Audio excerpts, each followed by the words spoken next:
Gilles Apeste aujourd'hui, il bosse avec un de mes fils. Oui. Donc ce qui est marrant pour un gamin qui était à 12 ans à du rock, quoi.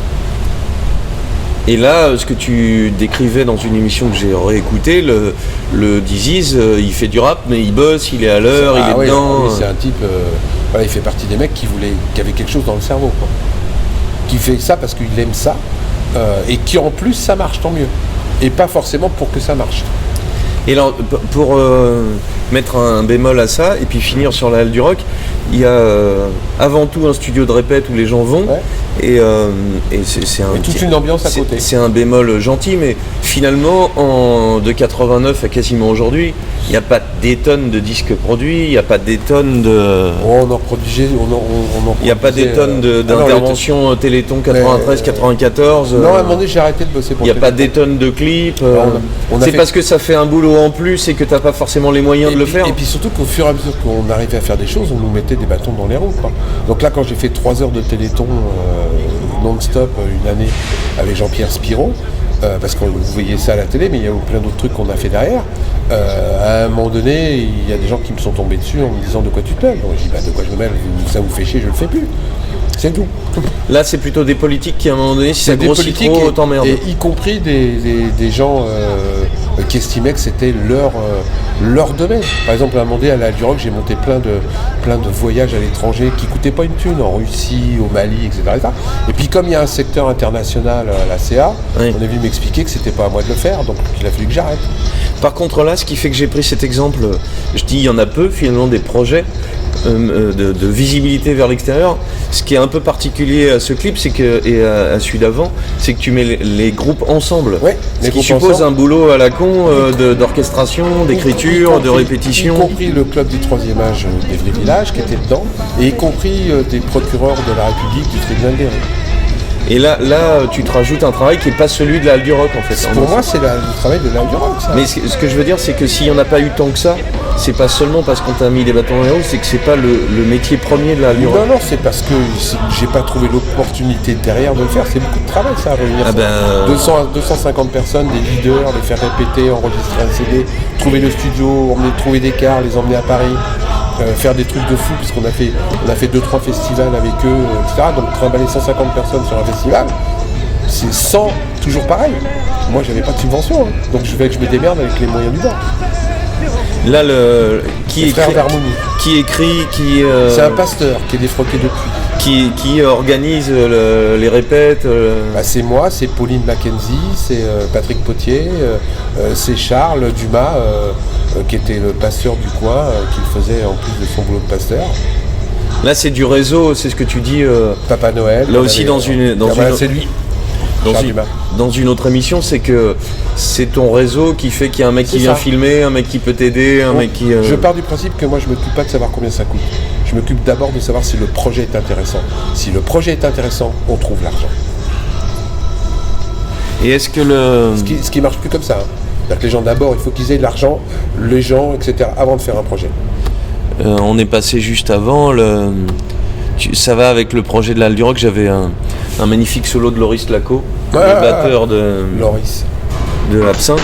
Là, je l'ai eu par Facebook il n'y a pas longtemps. Ça ne rajeunit pas.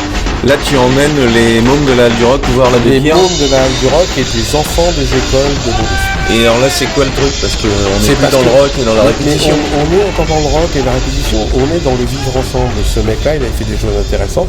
Il est toujours intéressant de rencontrer des gens intéressants. Ça a ouvert les yeux à plein de gens, là, ça. Est-ce que tu veux dire qu'il y a, parce que là il y a une dimension politique implicite, tu sais bien à quel point la culture s'est fait instrumentaliser pour aller dans les quartiers, sortir les mômes. Moi m'instrumentaliser, il y en a pas mal qui ont essayé. Non mais par contre ce qui m'intéresse c'est qu'il y a une histoire des politiques culturelles, ça a l'air un mot savant, mais de dire tiens on va faire du hip-hop, on va faire du rap, ça va occuper la jeunesse. Rien à foutre des politiques culturelles qu'on a toujours essayé de m'imposer. Par contre tu es dans une période 80-90 où la ville, elle va se casser la gueule, elle va devenir très violente. Dans les maisons de quartier, ça se referme. Comment tu le vis? Moi, je le vis bien. Comme habitant ou comme... y a pour faire court, parce que tu es quelqu'un avec qui on peut dire les choses directement, il y a une politique de grand frère que fait le PS qui est... que je n'accepte pas. Voilà, qui est infâme et qui va donner des conneries qu'on paye encore aujourd'hui, il me semble. Que je n'accepte pas. Voilà, que Guyard doit... Que je n'accepte pas. Je pense j'ai été convoqué plusieurs fois chez les élus. Il est peut-être pas qu'il fallait que je sois plus souple avec certaines religions. Et j'ai jamais été souple. J'ai l'impression que le PS à l'époque, entre guillemets, est un peu innocent. C'est pas Jacques, c'est la période Bagnoul, c'est ça. Ouais, mais il est un peu innocent, c'est-à-dire. Non, il n'est pas innocent, il essaye de récupérer comme un con. Il essaye de faire du court terme, en faisant du ramassage à la con sans s'occuper des conséquences à moyen et à long terme. Ouais, c'est un système d'assaut, quoi. C'est ça. Mais lui, il avait vraiment des moyens. Lui, il le faisait avec de l'argent, les autres le faisaient avec... Sauf que j'ai besoin de faire un rapport avec... C'est pour ça que j'appelle politique culturelle. Quand j'ai rencontré Guyard et que je l'ai questionné, je lui ai dit, mais tu deviens secrétaire d'État de Mitterrand. Et je lui dis comment ça arrive, l'anecdote va t'intéresser, comment ça arrive, il me dit je me retrouve à déjeuner avec Mitterrand et Jox et ils disent on s'est rendu compte que dans notre gouvernement, on est autour de 88 je dirais, il n'y a pas d'élus de banlieue. Ouais c'est ça, c'est ça ouais. Et je lui dis, et Guyard est quelqu'un d'intelligent, ça m'intéresse pour ça, je lui dis mais on est d'accord que Mitterrand est un homme du 19e siècle, c'est-à-dire l'idée qu'il y a un black, qu'il y a un Algérien, on est dans SOS Racisme, on est dans... Il y a plus presque de beurre à la télé à l'époque qu'aujourd'hui. Rachid Arabe, Farid Chopel, carte de séjour... dit qu'est-ce que Mitterrand fait en 88 ? Il nomme Tapi ministre de la Ville. Il a rien compris. Le PS n'a rien compris à cette transformation... de notre société. Est-ce que localement, ça se voit aussi ? C'est pas qu'il n'a rien compris, c'est qu'ils essayent de rabasser partout, c'est tout. Oui, mais il devrait y avoir des gens de toutes les couleurs élus, localement, ou responsables de maisons de quartier. Non. Qu'est-ce qui se passe pour que ça n'ait pas lieu ? C'est ça que j'essaye de comprendre à l'échelle locale. Mais parce que humainement, ça fonctionne pas comme ça. Les femmes devraient avoir le même salaire que les hommes. Tout le monde le dit. Oui. Tout le monde le dit, y compris les hommes. Est-ce que ça existe ? Non. Mais alors, ma question plus précise, c'est que... Donc il y a ce qu'ils déclarent, ce qu'ils veulent faire et ce qu'ils font sur le terrain. Et puis c'est vachement bien. Aujourd'hui, on dit qu'il va y avoir autant de femmes que d'hommes en politique. C'est pas vrai. Le truc de mettre un homme, une femme, un homme, une femme. Alors je vais te dire la grande arnaque. Ils l'ont fait. Donc sur les élections, tu votes maintenant sur des listes Shabala. Un homme, une femme, un homme, une femme, une femme. C'est la loi. D'accord ? Et puis après, sur les postes à responsabilité qui sont votés après. Putain, tu retrouves soi-disant que la plupart du temps 80% d'hommes. Ouais. C'est bien des arnaques. Oui, bien sûr. Et c'est la même chose. Mais moi, ce que je te dis, c'est pas de savoir s'ils respectent leurs paroles, parce que là, tu parles en général. Ma question, c'est que tu animes un lieu de rencontre avec des gens, et de 85 à 95, aller à 2000, Évry se met à craindre, en fait. Se met à devenir dur, à avoir des bagarres de bande, à avoir de la violence. T'es donc au cœur d'un truc qui change. Oui. Donc politiquement, il y a une parenthèse Bagnoul. J'entends que peut-être la réaction n'est pas la même. Politiquement, si je mets Guyard dans l'affaire, parce qu'il me le dit, il devient ministre, secrétaire d'État. Et il dit, je suis plus présent sur la ville, en fait, je suis absent, et donc ça se ressent, en fait. Le fait qu'il soit député, qu'il soit secrétaire d'État en même temps, et c'est le même moment où la ville commence à se paupériser, c'est la deuxième crise pétrolière, 87. Et donc ça s'appauvrit, tu le ressens au fur et à mesure, ou tu le vois arriver doucement, tu le vois pas arriver. Et je les avais prévenus. En plus, parce que j'ai des rapports très machins. Le problème, c'est qu'il y a eu une inadéquation entre les gens qui venaient habiter sur Évry et les entreprises qu'il y avait autour. Bagnoul, Guyard se sont battus pour qu'il y ait des entreprises haut de gamme, haut de gamme qui étaient autour d'Évry. Donc, il y a HP, Digital, le truc des avions, des fusées, Ariane Espace, etc. D'accord. Et donc c'était des emplois hautement qualifiés. Et les gens qui habitaient sur Évry étaient des gens qui n'étaient pas du tout qualifiés. Donc il y a une distorsion entre les boulots entre les boulots environnants et les gens qui habitaient à Évry. C'est une connerie fondamentale.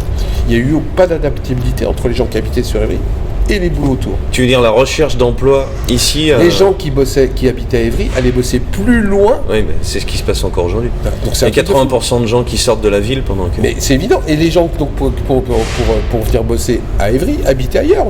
Et là, tu veux dire que sur cette décennie 88-98, là aussi il y aura un travail sur cet appauvrissement de la ville qui aurait dû être fait. Ils ont pas du tout, ils ont préféré jouer l'économique que l'humain. Et t'es pas élu à ce moment-là? Je suis élu dans l'opposition à Bondoufle. Donc je peux pas faire grand-chose. Sauf me battre de temps en temps dans la rue avec le maire. Et on va bientôt s'arrêter parce qu'il est 11h et que je t'ai dit que j'allais te libérer. Oui, ma dernière question, parce que comme ça on parlera de 98, 2000, la politique, la Halle du Rock. Pour clore, tu te retrouves à être élu en 2001. Tu es toujours, avant que ça n'arrive, sans commencer 2001, tu es à la Halle du Rock. Alors en 2001, t'es mangé par l'agglo depuis le début? C'est un équipement de l'agglo? Est-ce que j'ai une tête à être mangé par l'agglo? Non mais c'est un équipement de l'agglo, c'est pas municipal, c'est pas associatif. C'est un équipement de l'agglo, moi. Depuis toujours. La Halle du Rock, c'est un équipement de l'agglo, c'est clair. Et la radio, la seconde, c'est 91, c'est avec la Halle du Rock aussi? C'est à la Halle du Rock, c'est Bagnoul qui vient me charger, qui dirigeait Canal 102 et qui n'arrivait pas à s'en sortir et qui m'a demandé d'en prendre la direction. C'est là où il y avait Chantal Landuro? Oui. Non, Chantal Landuro, elle a une petite radio de merde d'accord. Sur Évry, c'est autre chose. Amateur. C'était une vraie radio, Canal 102, avec des locaux, etc. Et c'est là où j'ai viré 4 de mes radios. Et qui la gérait? C'était associatif ou c'était agglo aussi? C'était Bagnoul, c'était associatif, c'était un mélange des deux. Mais Bagnoul, c'était quoi là, à ce moment-là? Il était président de la radio, enfin bon, c'était mais il était au SCA? Il était au SCA, il était à la mairie d'Évry, enfin bon. Il avait des antennes pour gérer la politique locale. Et c'est lui qui est venu me chercher au cours d'un déjeuner en me disant voilà, j'ai vu tout ce que tu as fait sur Sortie de Secours, est-ce que tu veux prendre Canal SO2? J'arrive pas à m'en sortir. Et ça t'a plu? Ah, ça m'a amusé, c'était un challenge. Sauf que les dés étaient pipés, donc... Ouais, ce que tu veux dire, c'est que comme c'est le lien humain qui t'intéresse, c'est normal que ça fasse de la politique. À la fin, c'est de la politique ce que tu fais. Oui, mais là Bagnoul, ça a essayé de faire trop de trucs dedans, et c'était vraiment Canal 102, pour lui, c'était un outil de propagande politique, et avec moi, ça n'a pas marché. Et alors, la dernière question vraiment, comme ça, on passera au chapitre l'an 2000. T'as l'air d'être plus critique vis-à-vis de Bagnoul que vis-à-vis de Guyard, alors que l'un n'est pas innocent de l'autre, ils sont liés. C'est plus compliqué que ça quand tu les connais bien et comme moi je les connais. Parce que je trouve que Bagnoul, c'est aussi quelqu'un qui connaît les dossiers, qui connaît le terrain, qui était plus sur le terrain que Guyard, l'air de rien. Ouais, mais c'était pas dans la même optique. Bagnoul avait tellement besoin d'exister et de machin qu'il a fait quand même pas mal de choses pas clean. Après, il a avalé beaucoup de couleuvres en l'air crachant sans s'occuper des conséquences que ça allait avoir. Et quand tu bosses à l'agglo sur ces années 80 et 90, qui est élu à la culture? C'est Baudouin au début? Il y a Baudouin, puis sûr, il en a tellement défilé que...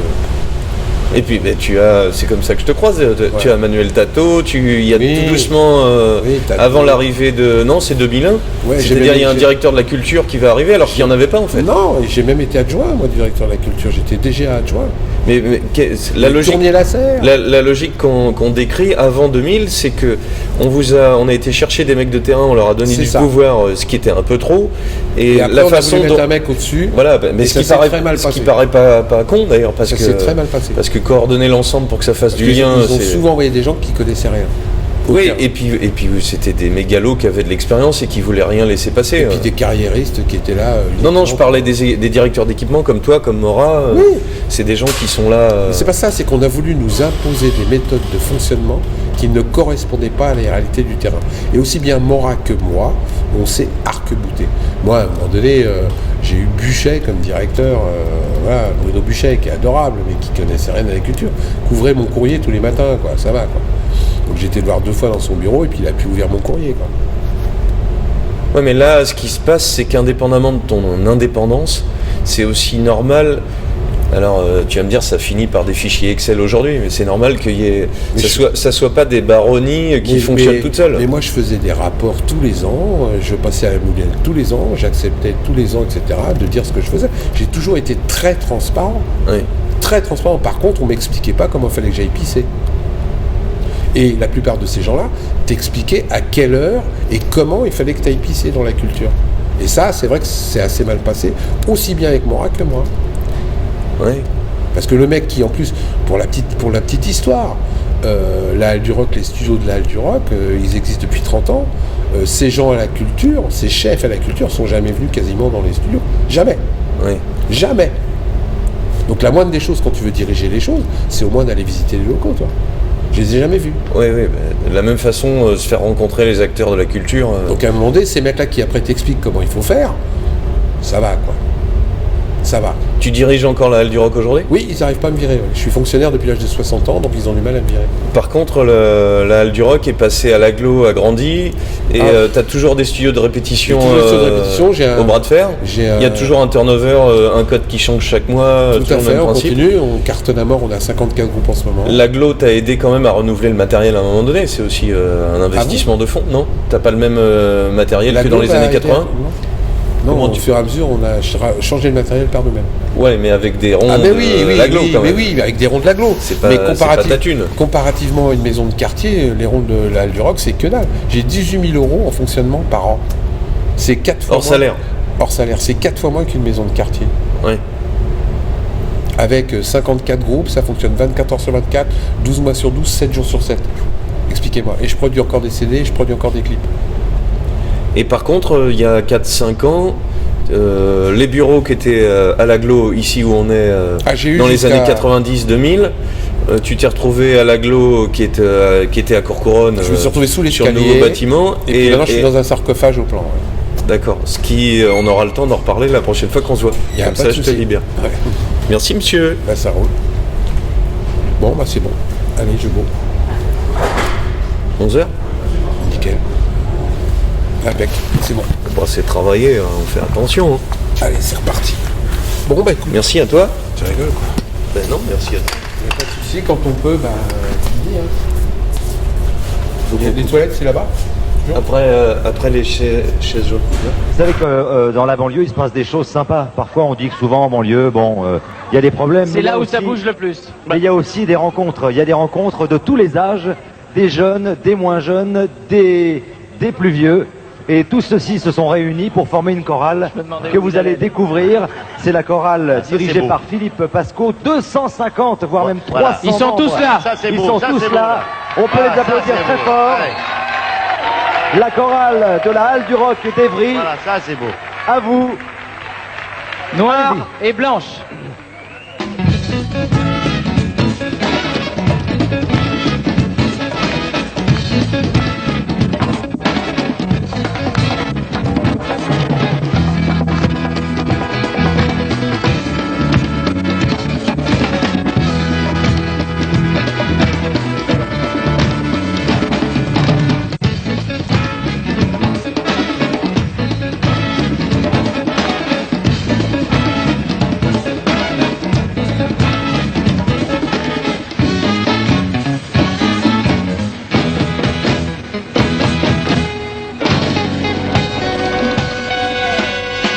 Depuis tout petit que j'allume la télé, la couleur du temps a changé.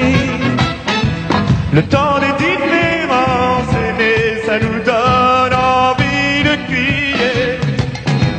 Si t'es déçu ou bien découragé, continue de croire et de lutter. On se bat pour tout changer, tous ensemble, pour s'entraider.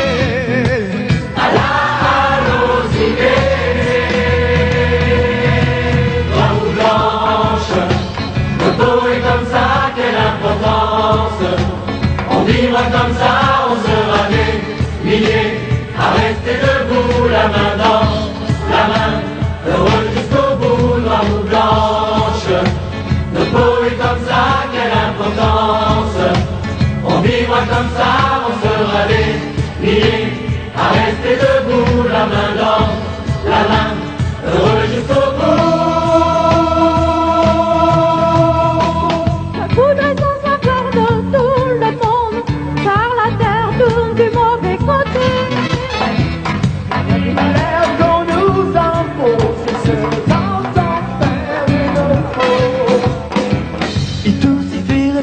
D'écouter, de parler, pour tout arranger.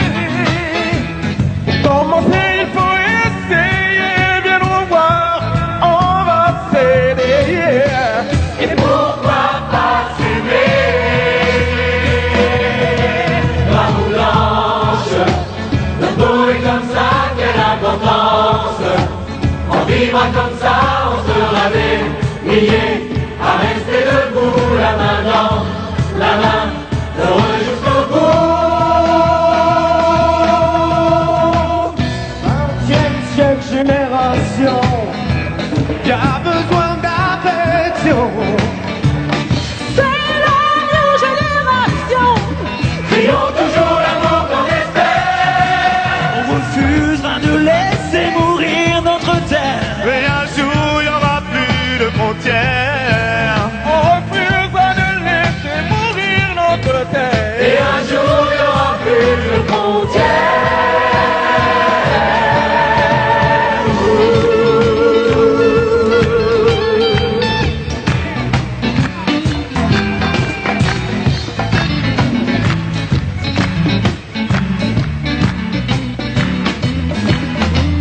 blanche. Le beau est comme ça, quelle importance. On vivra comme ça, on sera des milliers à rester debout, la main dans la main, heureux jusqu'au bout. Oui, on sera heureux jusqu'au bout. Oui, on sera heureux jusqu'au bout. Oui, on sera heureux jusqu'au bout. Oui, on sera heureux jusqu'au bout.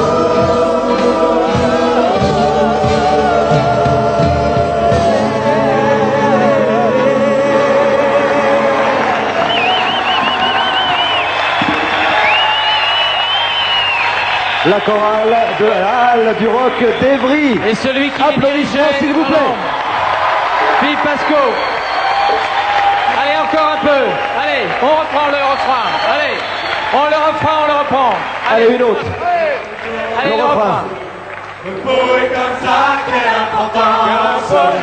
On vivra comme ça, on sera des milliers à rester debout, la main dans la main, heureux jusqu'au bout, noir ou blanche. Le beau est comme ça, quelle importance.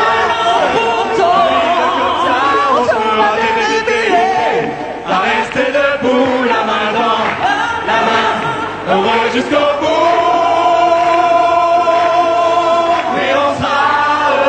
Jusqu'au bout, oui, on sera heureux jusqu'au bout.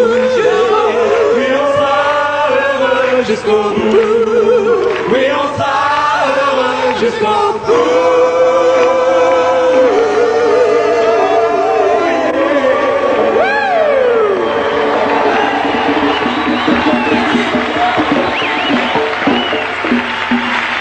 La chorale dirigée par Philippe Pasco, qu'on peut applaudir très très fort. Parce que ça, il faut le faire. Bravo. Ouais, quelque chose. C'est pas de moi qu'il faut être fier, c'est de tous les gens qui sont là. C'est Catherine qui roule plus vite dans sa tête que sur son fauteuil. C'est Abou. C'est Christiane qui a encore 20 ans malgré ses 60 printemps. C'est tous les gens qui sont là. Et Merci à vous tous. Quelle belle leçon. Noir et blanche, Philippe Pasco. Formidable. Heureusement. Il est fatigué, hein? Oh là. Il est très très fatigué. C'est un vrai Merci marathon. beaucoup. Bravo.